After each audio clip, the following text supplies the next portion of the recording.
Bienvenidos y bienvenidas al programa Sobre la Mesa, una producción del Centro de Investigación y Estudios Políticos y el canal UCR. Hoy quisimos tocar un tema que es de larga data.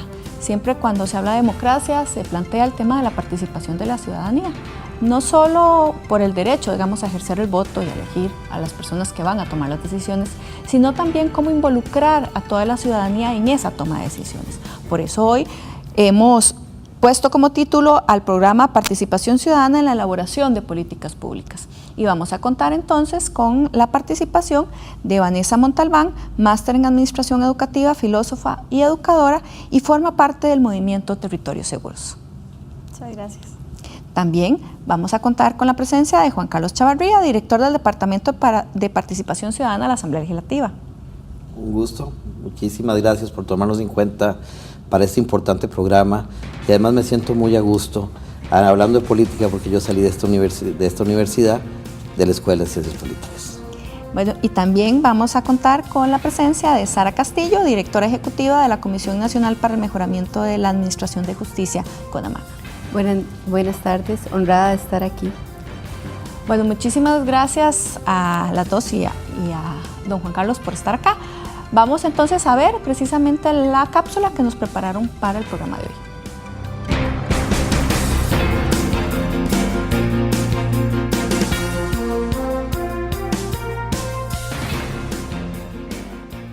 La participación ciudadana es una de las herramientas más importantes en un Estado de Derecho democrático, como lo es el Estado costarricense.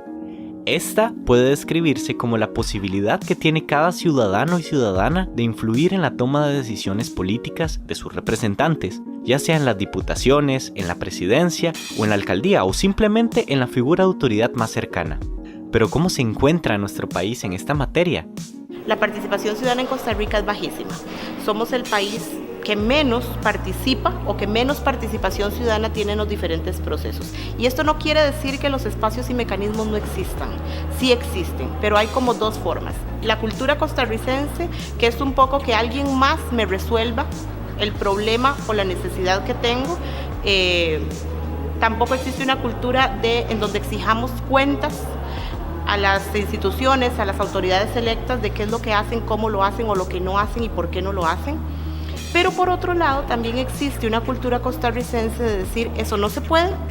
El presente conflicto de la reforma fiscal ha sido un caldo de cultivo para conocer las más variadas formas en las que las y los costarricenses hacen uso de su participación ciudadana. Un ejemplo de ello son los más de 50 días que lleva la huelga de empleados públicos. Más allá de hacerle un favor al fortalecimiento de la participación ciudadana como un mecanismo válido y fantástico en democracia, están minándolo por las formas en las que se ha hecho esta participación, ¿verdad? Es una participación en que la gente vio que se sentaron en una mesa de diálogo, que no llegó a ningún diálogo, que no hubo diálogo real, esa es la percepción de la gente, que no sucedió nada en esa mesa, que tampoco los bloqueos han hecho mayor cosa, más que entorpecer la movilidad, digamos, de la sociedad, y seguimos estando en este limbo de que todavía no hay una decisión en el tema fiscal. Entonces, esta crisis en particular, en eso sí es diferente a la época del combo, a la época del Tratado de Libre Comercio. La gente se está sintiendo como no partícipe, como que esto es una pelea entre dos grupos, ¿verdad? Gobiernos, sindicatos, ¿verdad? Y demás. La gente se siente excluida y se siente afectada. Entonces dice, si participar es eso, no gracias, no quiero participar. Y seguiríamos siendo entonces el país de América Latina con menos participación. La participación ciudadana, si la dejamos en la teoría, se queda en nada y seguimos teniendo lo que tenemos. Esos espacios la gente tiene que sentir que realmente generan incidencia, generan transformación y se sientan con el Estado a co-crear. Hoy ponemos sobre la mesa la participación ciudadana de las y los costarricenses.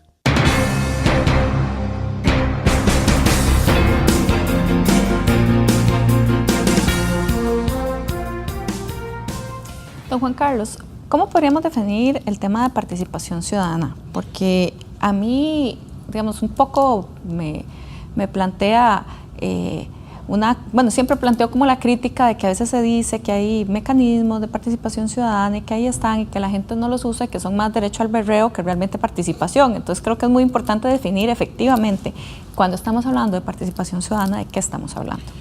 Participación ciudadana significa la posibilidad que tenemos todos los habitantes de hacer valer nuestro derecho a ser escuchados en aplicación del artículo 9 de la Constitución Política, que dice que el gobierno de la República lo ejercen 3 poderes, pero también el pueblo.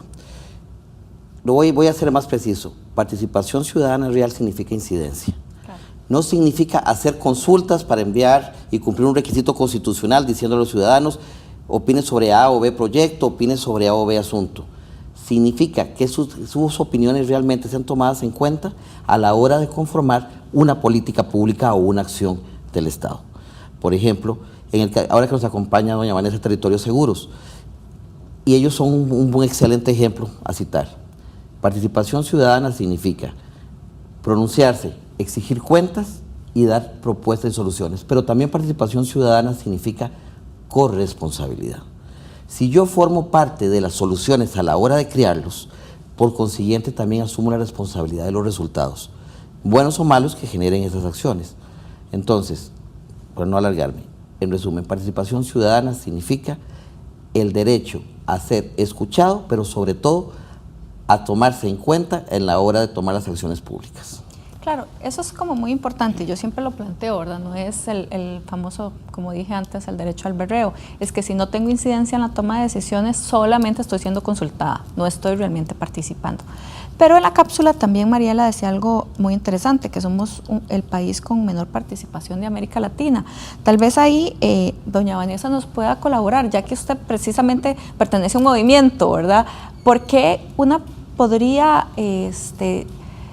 plantear que efectivamente en Costa Rica la gente no participa, aunque existe, digamos, una amplia gama de espacios para participar? ¿Qué es lo que nos frena?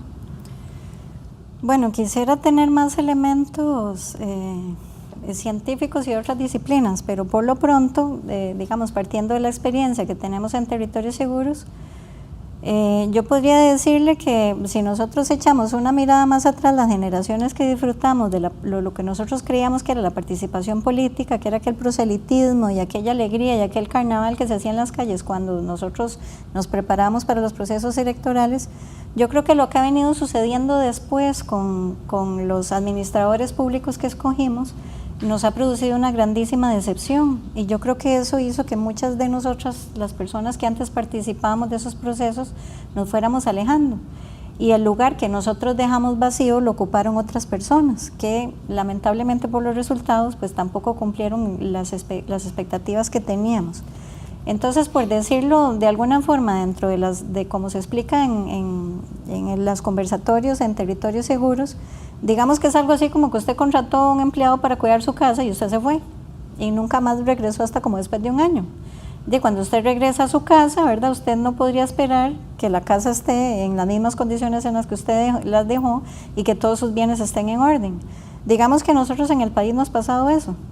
O sea, si nosotros vemos lo que ha pasado con las finanzas públicas, si vemos lo que pasa en la estructura vial, lo que ha pasado en el sistema educativo, pues nos damos cuenta que efectivamente, o sea, que es verdad, ahí están los hechos que hablan de la ausencia que nosotros como ciudadanos hemos tenido.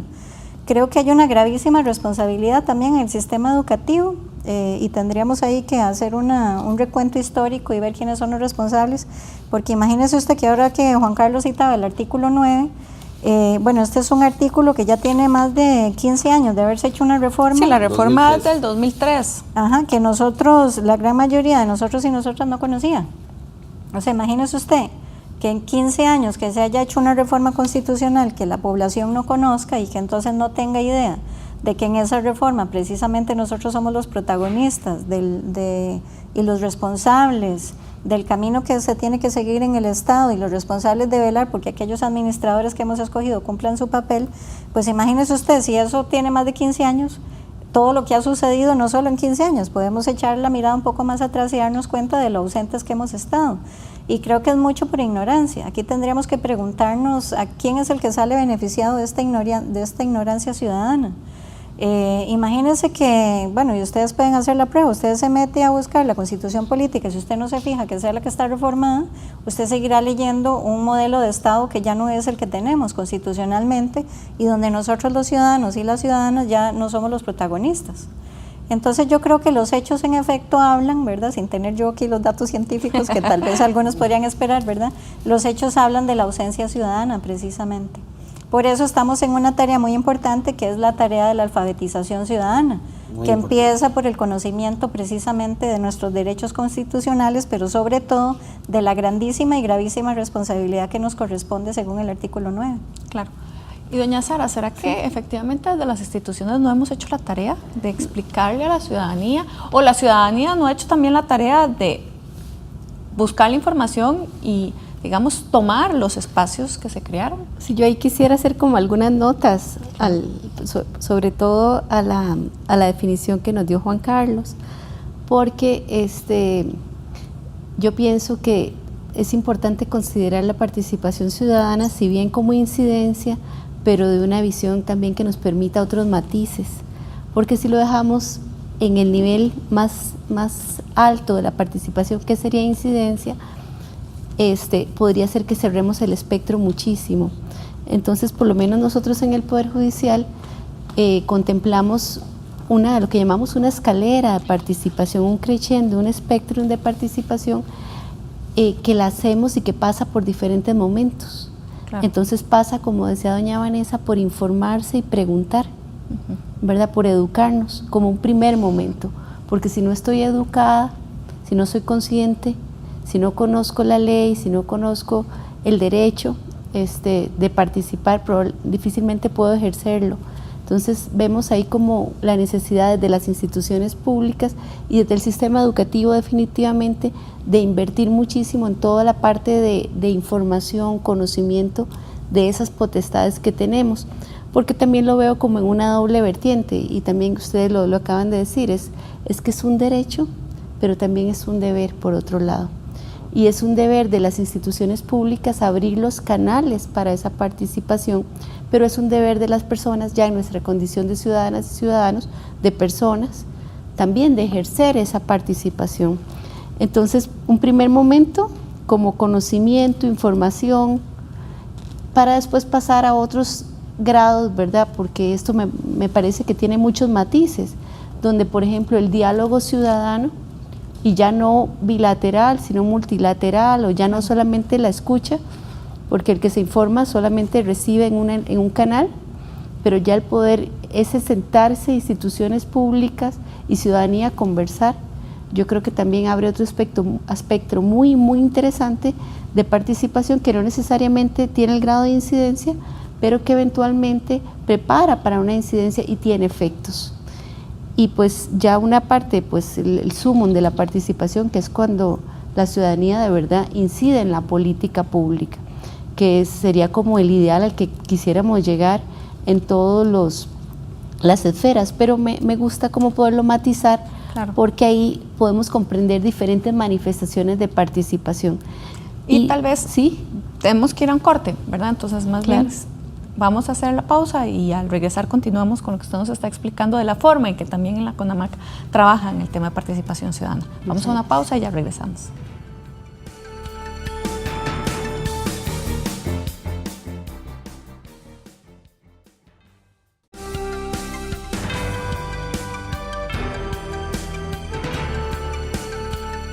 Continuamos en Sobre la Mesa hablando del tema de participación ciudadana. Hoy contamos con la participación de doña Vanessa Montalbán, que forma parte del Movimiento Territorios Seguros, don Juan Carlos Chavarría, del Departamento de Participación Ciudadana de la Asamblea Legislativa, y doña Sara Castillo de la CONAMAC, que precisamente antes de ir al corte nos estaba matizando un poco el concepto, ¿verdad? Y cómo es que lo trabajan, ¿verdad? También esa construcción para que la ciudadanía tenga las herramientas para participar, porque bueno, también algo de lo que usted decía que es importante, bueno, es que incidir en la toma de decisiones también es una responsabilidad. Entonces, si yo voy a incidir, se supondría que tendría que estar informada, ¿verdad? Y tener también la suficiente, digamos, capacidad de saber cuáles van a ser las consecuencias también de esas decisiones. Sí, es que como ciudadanía hay que desarrollar capacidades, hay que desarrollar precisamente competencias para la participación, que no se adquieren en el primer ingreso. Entonces, por eso es importante como esa gradualidad.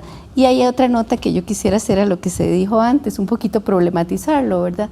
Siempre repetimos que en Costa Rica la participación cívica es muy baja y yo no podría compararlo con otras latitudes, pero nuestra experiencia es que en este país hay personas que dedican su vida, y no son pocas, a la participación ciudadana y al aporte ciudadano y al trabajo, y lo ve uno muchísimo en comunidades rurales. Claro.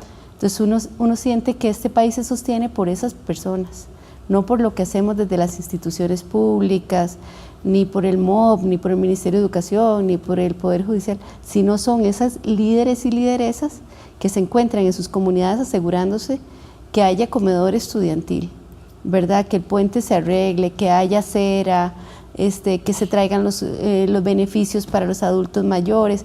Entonces, también me preocupa mucho que nos casemos siempre con ese concepto de que los ticos y ticas o las personas que habitamos este país no participamos, porque hay muchísimas formas de participación y se manifiesta de muchas maneras. Entonces yo ahí pienso que siempre hay que matizar ese decir que somos como desafectados. Tal vez en Valle Central sí, puede ser, pero no necesariamente es una característica nacional.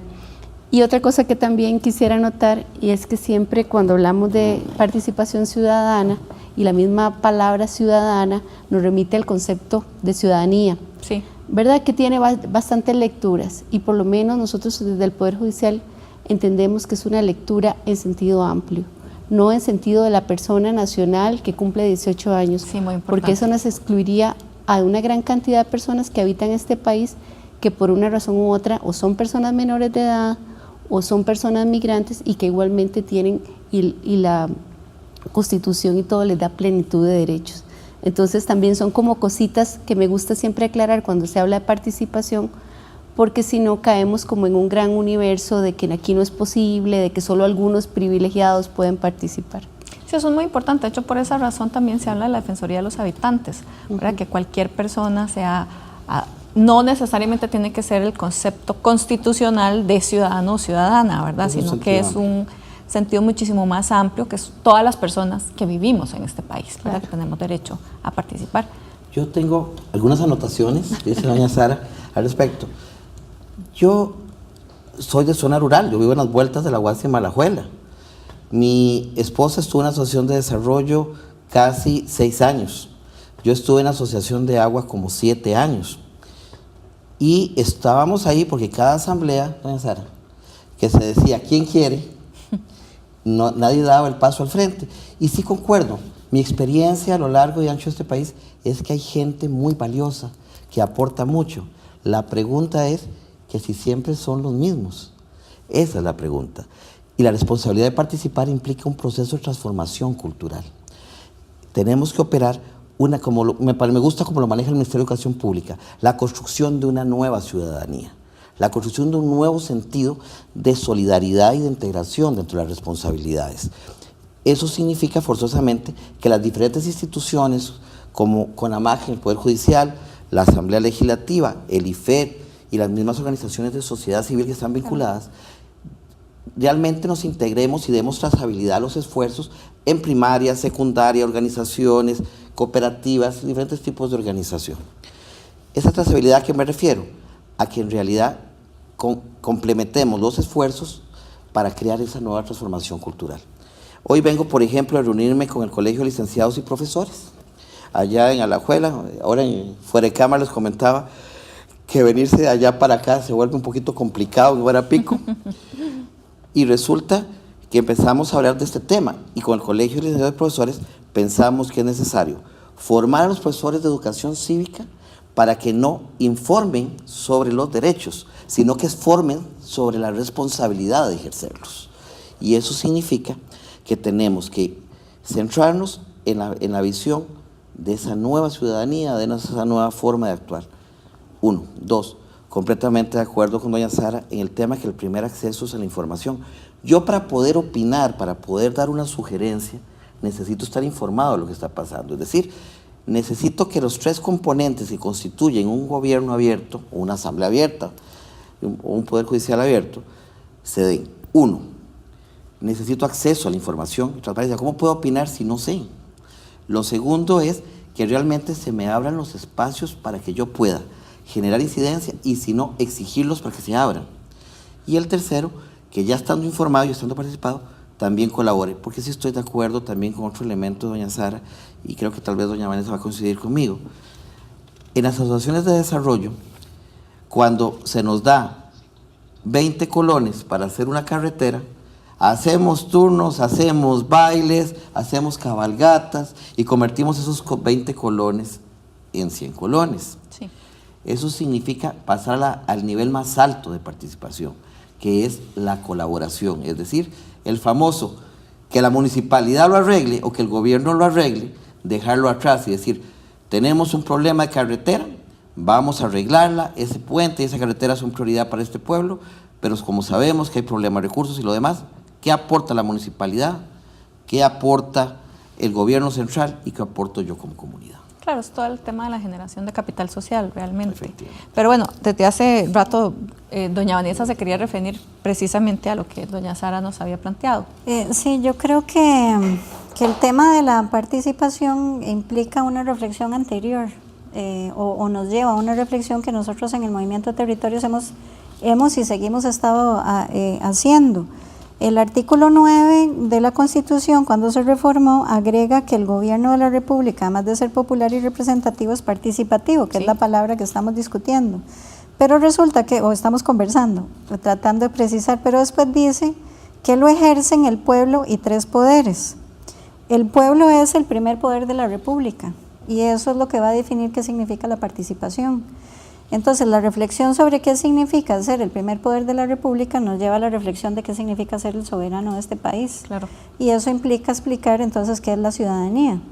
Entonces, para nosotros y nosotras, en la reflexión que se ha venido haciendo en territorios, bueno, y se conecta con el tema precisamente el plan fiscal, es la pregunta de quién es el ciudadano, ¿verdad? Y entonces en la metodología que se ha desarrollado en Territorios Seguros, que se la debemos a Carlos Campos, el fundador y coordinador nacional de territorios, precisamente la lectura del soberano significa que yo soy el dueño de este país y soy la persona que por eso ejerce el voto cada 4 años, pero que además tiene otras responsabilidades que se derivan de este artículo, se debe a precisamente que yo soy la persona que paga los impuestos, o sea, yo soy la persona que doy los recursos para que este país pueda funcionar.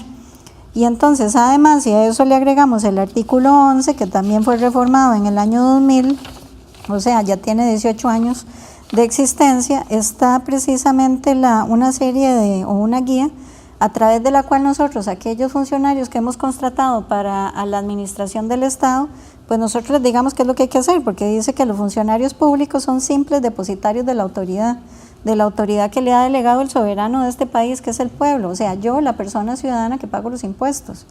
Y entonces dice que la administración pública entonces tiene que dar cuenta, tiene que ser sometida a un procedimiento de evaluación de resultados y rendición de cuentas. Claro. Entonces, ¿qué significa esto? En primer lugar, que yo como ciudadano, para cuando tenga que hablar de participación, yo tengo que ubicarme en el lugar que me corresponde, y es en el lugar de ser la cabeza de este país. Y eso lo hago yo, no lo hacemos nosotros. Por eso aquí el tema de la representación, y cuando se habla de la sociedad civil y cuando se habla de organizaciones, a nosotros nos resulta un poco incómodo, porque estamos acostumbrados a la representación, a que nosotros mandamos a alguien, y esa era la dinámica que teníamos con las elecciones, y que esa persona era la que nos representaba. Entonces, por ejemplo, pasan cosas muy curiosas, porque ahorita en la Asamblea Legislativa resulta que nosotros no escogemos a esos funcionarios que están ahí, nosotros escogemos a un partido que tiene una nómina. Pero muy curiosamente, ahora resulta que cualquiera se sale de esa nómina, y sigue estando en su puesto cuando el ciudadano escogió otra cosa, por ejemplo, ¿verdad? Entonces, no significa que es que las instancias del Estado nos van a hacer el favor de darnos los espacios para participar.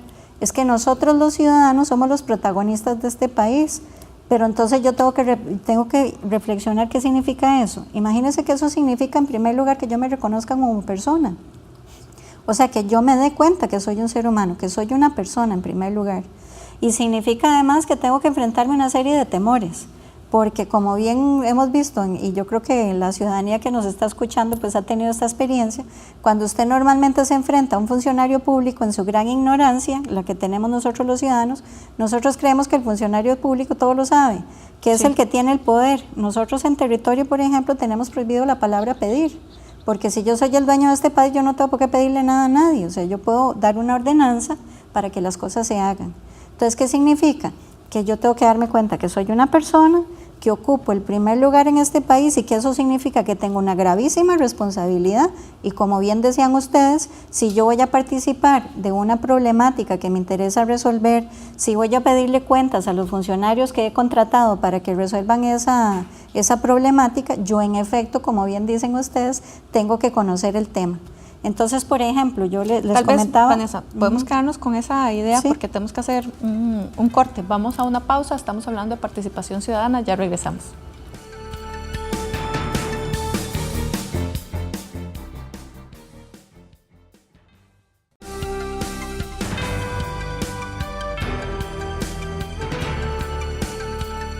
Continuamos acá en Sobre la Mesa analizando el tema de participación ciudadana. Antes de ir a una pausa, precisamente doña Vanessa estaba un poco reflexionando sobre lo que implica, digamos, ser el soberano y que somos las personas las que tenemos un poco el poder, ¿verdad? Y que eso, digamos, se nos olvida.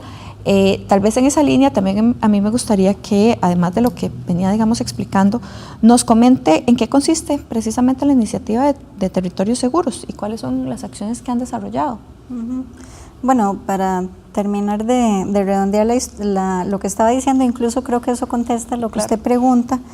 El movimiento de Territorios Seguros es un movimiento, en primer lugar, de alfabetización ciudadana, que es una tarea en la que estamos ahora todos comprometidos y comprometidas, que pasa precisamente por la toma de conciencia de cuáles son las implicaciones de este artículo 9 y la responsabilidad que como ciudadanos y ciudadanas nos da, que es, vuelvo a decir, es una responsabilidad gravísima, yo creo que no nos hemos dado cuenta de eso, y cómo, entre otras cosas, aprendemos a hacer el ejercicio ciudadano como el que nos exige el artículo 11 de la Constitución al que yo hacía referencia. O sea, es un proceso a través del cual precisamente, que se inicia en el 2009, hace 9 años, en el área comercial de Guapiles, y en el 2010 ya a partir de, digamos, en las áreas de los barrios, allá en Guapiles también, es un proceso de reflexión de qué es lo que esto significa. Y en ese contexto de diálogo con la ciudadanía, con nosotros los soberanos de este país, ¿verdad? Las personas comunes y corrientes de este país que pagamos los impuestos y que los sostenemos, es que surge la metodología de los triángulos, que es una metodología para que uno se vaya leyendo como ciudadano y también vaya descubriendo cuál es el camino para construirse. Porque fíjense en lo que yo les decía ahora, esto pasa en primer lugar porque yo me doy cuenta que soy un ser humano, que soy persona, ¿verdad? Y eso significa de que tengo que entender quién soy, cuál es mi contexto, para dónde voy. Por eso el lema de Territorios Seguros es precisamente construir territorios seguros, un concepto de vida. Porque entonces yo, persona, me pregunto cuál es la vida que quiero tener. Y entonces trabajo por eso. Y en el movimiento trabajamos por eso. Entonces, por ejemplo, en este contexto del plan fiscal, cuando nosotros pensamos que hay que pagar impuestos porque se necesitan, bueno, hay una pregunta muy importante que la ciudadanía debe responder y por eso nos parece muy importante en este contexto que se habla el diálogo nacional a la ciudadanía, no solo a la representación, porque si me permiten, y espero con esto no ser minimizar demasiado las cosas, pareciera que el diálogo en este contexto se redujo al gobierno y a una discusión con sus empleados. Y el resto de la ciudadanía parece que no estamos en ninguna parte, ¿verdad? ¿Y por qué digo esto, que debe haber un diálogo? Porque, bueno, entre otras cosas, lo primero que tenemos que preguntarnos es cuál es el modelo de país que queremos. Si yo me descubro persona y me pregunto cuál es el estilo de vida que quiero tener, bueno, entonces tengo que preguntarme yo, esta persona concreta, ¿en qué país es el que yo quiero vivir? ¿Qué país es el que yo quiero ayudar a construir? Y aquí me parece muy importante, y por esto trabajamos en Territorios Seguros, que no debe olvidársenos que el estilo costarricense, si ustedes lo recuerdan, y podemos creo que con claridad llamarlo así, ha sido el de la conversación para llegar a acuerdos. Sí. Si eso no hubiera sido así desde el 48, nosotros no hubiéramos tenido las conquistas sociales de las que disfrutamos lamentablemente hasta hace poco tiempo, porque cada vez más se nos deterioran. El sistema de salud pública, que era de lo mejor que teníamos en el país, el sistema educativo, antes era impensable que uno estudiara en una institución privada. Es decir, habíamos cuidado como comunidad nacional una serie de instituciones que eran para el bien común. Y esto lo señalo precisamente porque parte de la tarea de los territorios es construir vínculos, propiciar el reencuentro, el diálogo responsable en la comunidad nacional, que pareciera que ahora eso no está. Porque fíjense que si una cosa nos ha permitido ver toda esta discusión del plan fiscal, incluso me parece que lo de las elecciones, son las grandes divisiones que en este momento hay, que es una cosa muy curiosa. porque pareciera que nos dividimos por los temas de género, por los temas de diversidad sexual, por temas religiosos, hasta si quieren hasta por la ciclovía. Y entonces pareciera que terminamos unos contra los otros, ¿verdad? Como sin poder conversar de cómo es que estamos haciendo la lectura de nuestra realidad, y entonces parece que lo que hay es un enfrentamiento. Y entonces de pronto uno se pregunta, bueno, ¿y quién es el que se beneficia de que el país esté dividido? Bueno, pues la gente que saca provecho de que la ciudadanía esté dividida y vencerás, ¿verdad? Y que dudo mucho que estén pensando en el bien común. Entonces, ¿cómo se ha venido generando el movimiento? Ha sido un proceso de 9 años, donde en este momento tenemos 400 territorios en el país, más o menos, y estamos en 26 cantones.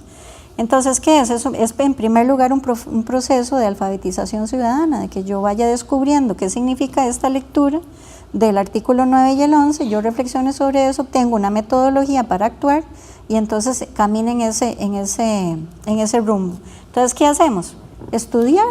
Entonces, en cada territorio han habido experiencias muy particulares, por ejemplo, donde se han intervenido escuelas, donde se han hecho procesos, por ejemplo, como este que se hablaba de la zona comercial de Guápiles, para recuperar el territorio que había sido apoderado por el narcotráfico, por ejemplo, y sin usar una sola bala. O sea, en cada territorio se van desarrollando acciones que tienen que ver con situaciones muy concretas que la ciudadanía quiere resolver. ¿Y eso pasa por qué? Pasa porque yo primero, ciudadano, ¿verdad? O ciudadana, tome conciencia de cuál es mi problemática, piense a dónde quiero llegar y empiece a buscar los recursos para eso. ¿Y si yo me quiero acercar? Bueno, si usted me permite, entonces de una vez, ya que estamos en este proceso de alfabetización, nosotros tenemos el contacto telefónico, yo no sé si con el compañero Carlos Campos, el teléfono, el celular es 8769-8714. 8769-8714. Entonces, ¿qué es lo que se ha hecho? Bueno, normalmente en alguna comunidad que la gente se quiera reunir, la ciudadanía quiere conocer de este tema, bueno, normalmente Carlos viaja, o si no alguna otro compañero o compañera de territorios. Empezamos por esta reflexión de la Constitución, y si la comunidad sigue interesada, pues entonces empezamos a hacer el ejercicio con la metodología. En este caso, por ejemplo, Carlos y los compañeros de territorios lo que hacen es irnos acompañando, porque cada territorio es independiente y autónomo. O sea, cada persona que forma parte de territorios va a ir decidiendo cuál es el camino que quiere seguir para construirse. Los demás compañeros que ya han venido caminando en este proceso nos acompañan a los demás que estamos creciendo. Entonces, por ejemplo, nosotros en este momento hicimos un grupo, bueno, ahora que está de moda hacer los chats por WhatsApp, ¿verdad? Un grupo para estudiar el plan fiscal. Porque para empezar, este asunto de que nosotros no lo entendemos, o nosotras, ¿verdad? No es posible. O sea, ¿cómo es posible que los asuntos importantísimos del país se los deleguemos solo a los que dicen que son los expertos, y los demás, que somos los que damos cada 5 del plan fiscal, resulta que no entendemos nada?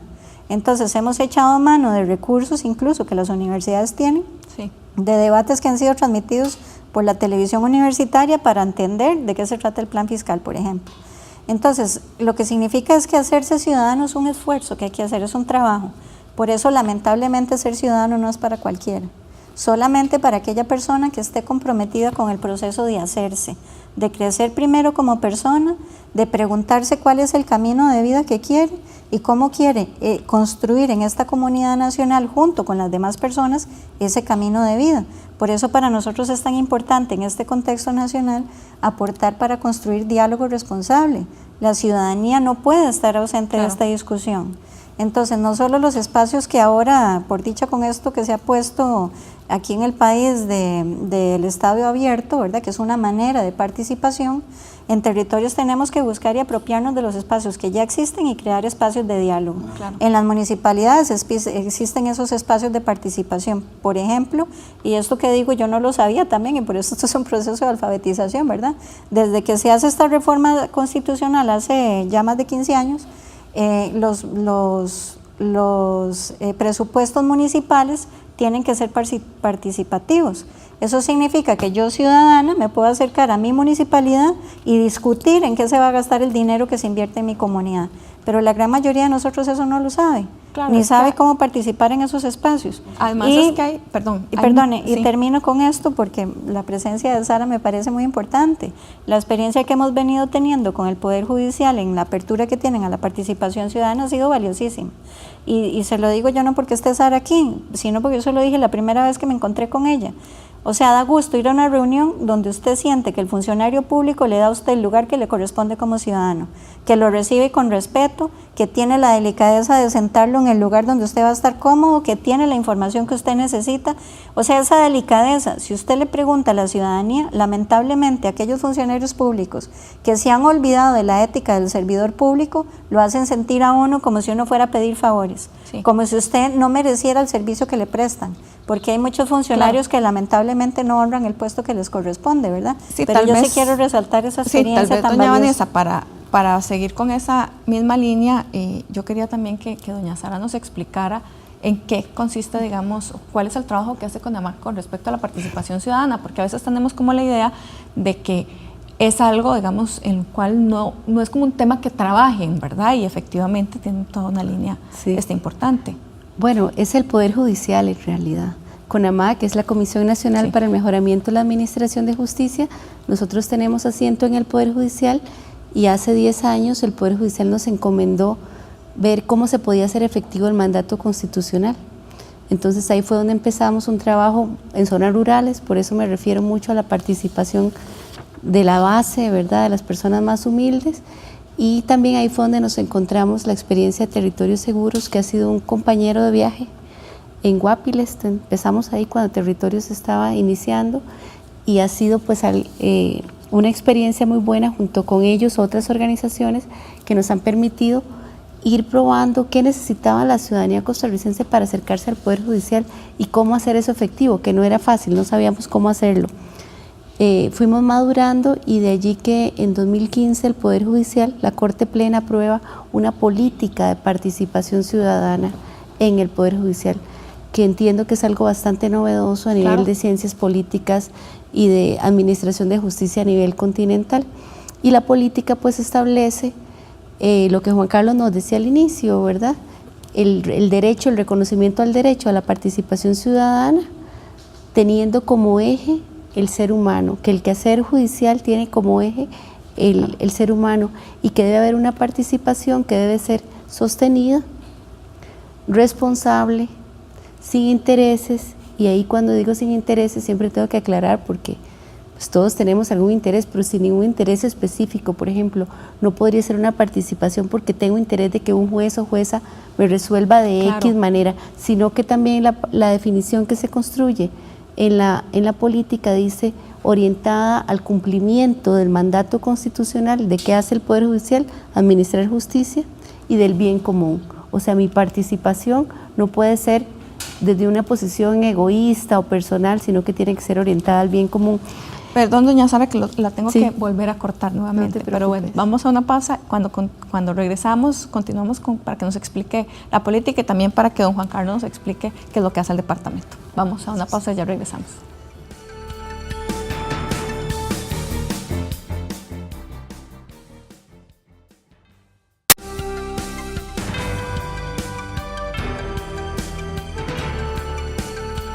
Continuamos acá en Sobre la Mesa analizando el tema de participación ciudadana y la incidencia en las políticas públicas. Antes de ir a una pausa, precisamente doña Sara de la CONAMAC nos estaba explicando que el Poder Judicial tiene una política, ¿verdad?, de participación ciudadana. Sí, es una política que nos obliga a todos los servidores y servidoras judiciales a buscar espacios y fomentar, y ya hay algunos creados institucionales ya de fijos, pero también eso se manifiesta, por ejemplo, en la obligación que tenemos de cuando se va a emitir una política institucional, de que la ciudadanía forma parte en el proceso de construcción de esa política. Entonces ya digamos, si se fuera a tomar una normativa relacionada a algún tipo de servicio, nosotros estamos en la obligación de invitar, gestionar que la ciudadanía participe, que tenga voz, y eso ya se está empezando a hacer de una manera bastante regular en la institución. Pero además tenemos otros espacios ciudadanos en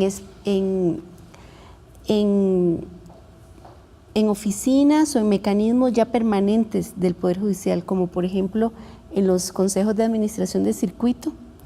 En dos consejos de administración de circuito tenemos ya un representante ciudadano permanente, como tenemos también representación ciudadana elegida democráticamente en las comisiones de personas usuarias. Entonces ya son, para mí, esos son logros bastante importantes porque ya no son espacios que la ciudadanía tiene que ir y pelear uno a uno, sino que ya están dados. A mí me parece muy esperanzador esta conversación que estamos teniendo y escuchar a mis colegas y compañeros aquí, porque siento que estamos en una época de transición. Nada de lo que está aquí en este momento pasando pasó antes. Sí. Y el camino para el cual vamos también lo estamos construyendo. Entonces, yo todavía no siento que podamos estar en un punto donde, por ejemplo, Vanessa nos indica, donde podamos hablar de una participación o de un ejercicio directo, porque todo por el momento, y probablemente por mucho tiempo va a ser así, va a estar mediado por la gestión pública. Claro. Y entonces allí, en este momento, lo que tenemos que hacer es eso, transar esos espacios de acompañamiento, de colaboración, porque todavía no existen el mecanismo directo. Y todavía yo creo que nadie se lo ha inventado. Entonces, pero me parece sumamente retador el que podamos por lo menos discutirlo y pensarlo, ¿verdad? Claro. Me gusta mucho el concepto del ciudadano, de la persona que habita en este país soberana, pero todavía esto no es un sistema ni absolutamente horizontal ni nada, sino que tiene un aparato estatal bastante fuerte, y yo por lo menos pienso que la institucionalidad es muy necesaria. Claro, pero también ahí nos plantea una discusión, ¿no?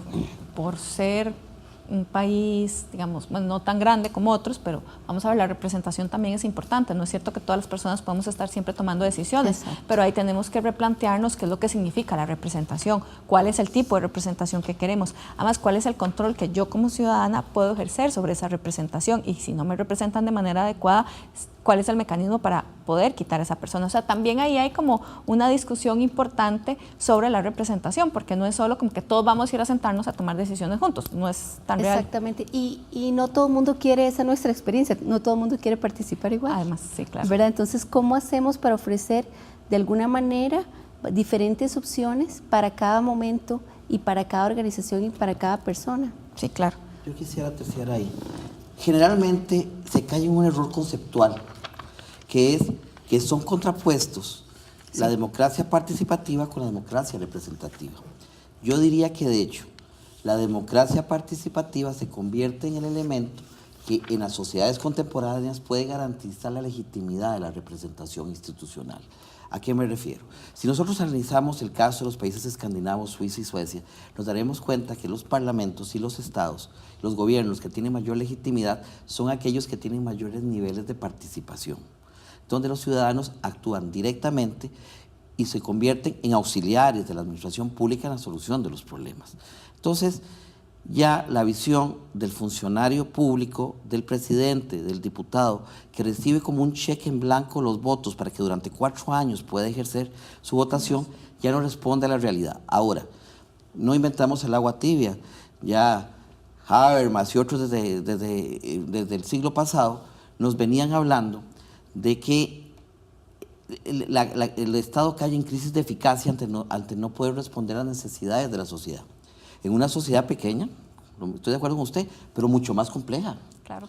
Existen mucho más segmentos, sectores, no es la sociedad de los igualiticos, una sociedad donde las redes sociales, el alcance de redes sociales permite un mayor debate de ideas, pero también permite desinformar e informar a la gente, obliga a que el Estado abra espacios de participación. Por ejemplo, la participación y el acceso a la información.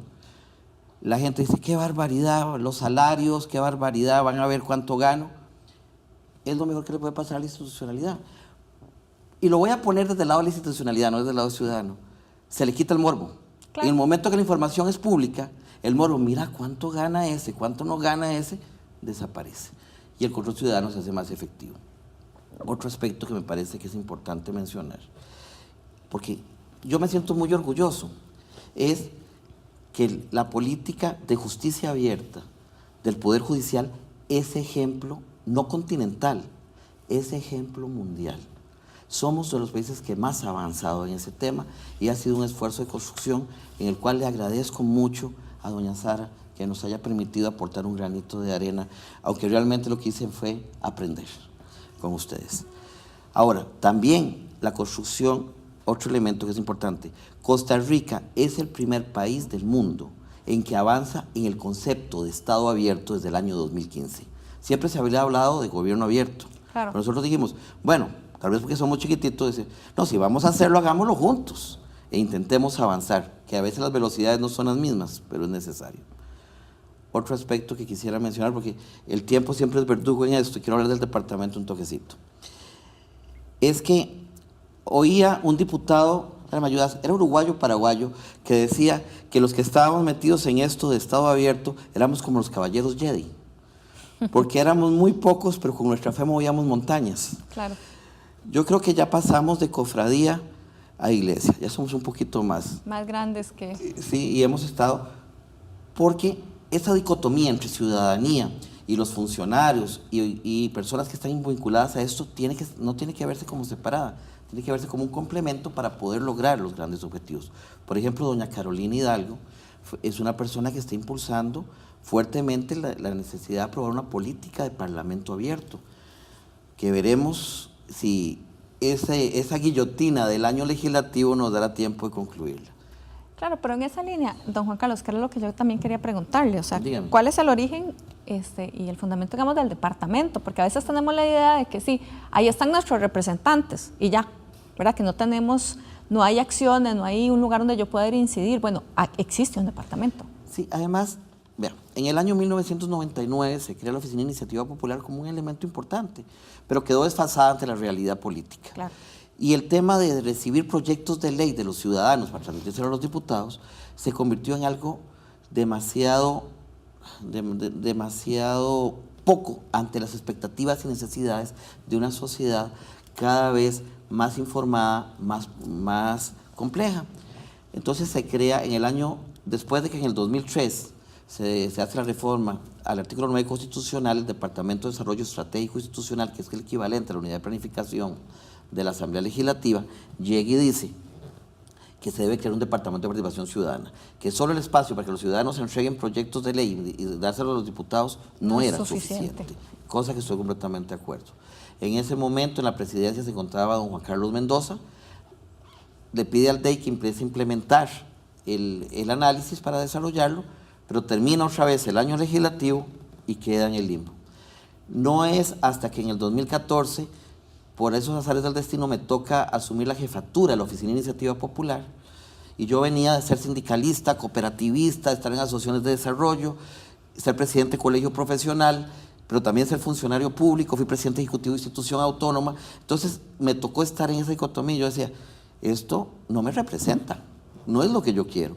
Entonces se desempolva y en el año el 1 de octubre de 2014 empieza a funcionar el Departamento de Participación Ciudadana con 3 ejes. 1, gestión de propuestas ciudadanas, que además de incluir la recepción de proyectos de ley, genera incidencia en el tema de control político en la Asamblea. 2, el área de información cívica legislativa, que lo que hace es promover información sobre el funcionamiento legislativo, mecanismos de incidencia, pero también el empoderamiento de la ciudadanía en las relaciones con la Asamblea. Y le doy vuelta. Caímos también al otro lado, alfabetizar a los funcionarios públicos, si me permite usar el concepto de doña Vanessa, sobre que la Asamblea Legislativa debe avanzar la democracia. Un ejemplo muy claro, muy rápido. Sí. El Plan Estratégico Institucional anterior al 2000, que entró a regir en 2017, decía que la función de los funcionarios legislativos era servir a los señores diputados. Ahora, después de que se creó el departamento, se dice es facilitar que los diputados puedan prestar un servicio de calidad a los ciudadanos. Sí, que es distinto. Hay todo un otro cambio. enfoque.